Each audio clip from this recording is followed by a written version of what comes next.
Hi, my name is Kayla. The communication system I will be discussing today is American Sign Language, also known as ASL.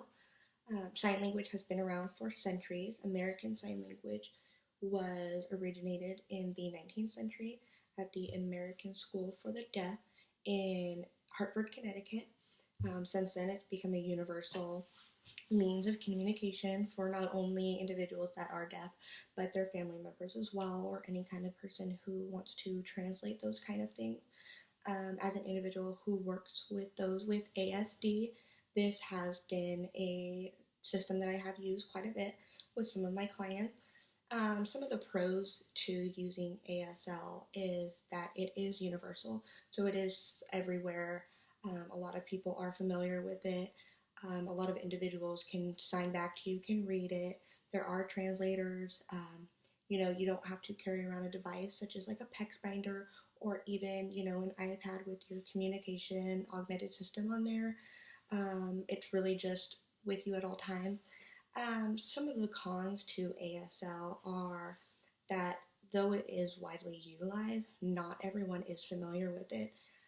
If you go to the grocery store and you're requesting something using ASL, the um, the likelihood of somebody understanding and knowing ASL are fairly slim still. It is growing, but it isn't as universal as one would hope. Some of the other cons to ASL is just a lot of the fine motor movement.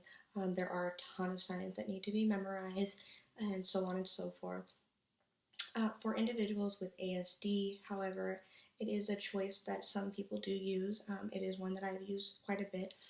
However, the students that you are teaching this, the learners need a few skills. For example, they need fine discrimination skills. They need to know that when you do this, you're asking for candy. When you do this, you're asking for an apple. So really being able to pick up on the difference between those, really being able to use the joint referencing and the attending skills to cueing into what people are saying and what people aren't saying.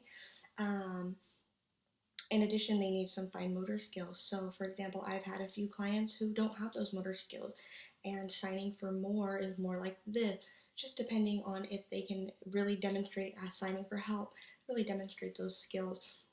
So that's also one of the cons of it, is that if they don't have those fine motor skills, you really have to modify some of the signs. Instead of them requesting to go outside, they may do something like and pointing.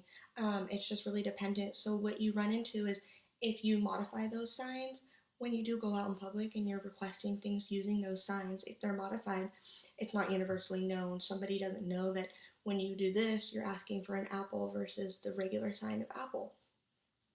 Another skill that individuals with ASD need is those memorization skills. You really have to pick up a lot of signs, but that's also dependent on the learner. If you have a learner with less skills, you may teach them the basic signs, help, stop, wait, I want, things like that, instead of, all the signs like yellow or green or things like that that maybe aren't as important and aren't as critical to their daily living skills. Another characteristic that you need and is really, really crucial is family willingness. Teaching a student ASL is only beneficial if their family or their caregivers or those people that they are in contact with often also know ASL. It's not beneficial for a student to walk up to their mom and, say, I want candy, and their mom just kind of stare at them and have no clue what they're requesting. So you really have to get the parents on board to be learning with that too, or the caregivers.